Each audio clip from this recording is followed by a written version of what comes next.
লালমনিরহাট থেকে যুক্ত হচ্ছেন আমাদের সহকর্মী সাব্বির আহমেদ। সাব্বির, নিশ্চয়ই শুনতে পাচ্ছেন। আপনি লালমনিরহাটের যে বাজারে রয়েছেন সেই বাজারে সবজির কি খবরাখবর জানাবেন? একই সাথে যেহেতু শীতকাল একেবারে শেষ পর্যায়ে চলে এসেছে, সরবরাহ কেমন দেখছেন? শীতের সবজি কমতে শুরু করেছে কিনা এবং দাম দস্তুর কি অবস্থা?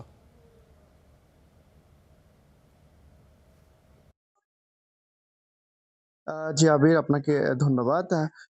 পবিত্র রমজানের শুরুর দিকে লালমনিরহাটের সবজির বাজার কিছুটা ঊর্ধ্বমুখী থাকার পর গত ১ সপ্তাহের ব্যবধানে লালমনিরহাটের সবজির বাজারে বিশাল এক দরপতন হয়েছে।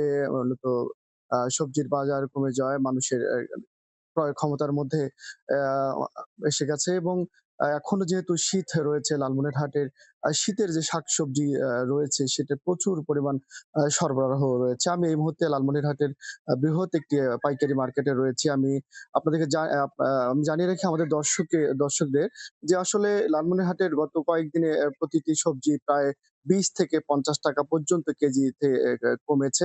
আ গতকালকের যে বাজার দরটি আমার কাছে রয়েছে আজকে আমি জানিয়ে রাখি আমাদের দর্শকদেরকে হচ্ছে আ লেবু আ আ আকার ভেদে আজকে ৳২০ থেকে ৳৩০ হালি বিক্রি হয়েছে। কাঁচামরিচ আ ৳১২০ কেজিতে বিক্রি হচ্ছে। শসা বিক্রি হচ্ছে ৳৪০ এবং করলা বিক্রি হচ্ছে আ ৳৮০ এবং গাজর বিক্রি হচ্ছে ৳৩০। টমেটো বিক্রি হচ্ছে ৳২৫।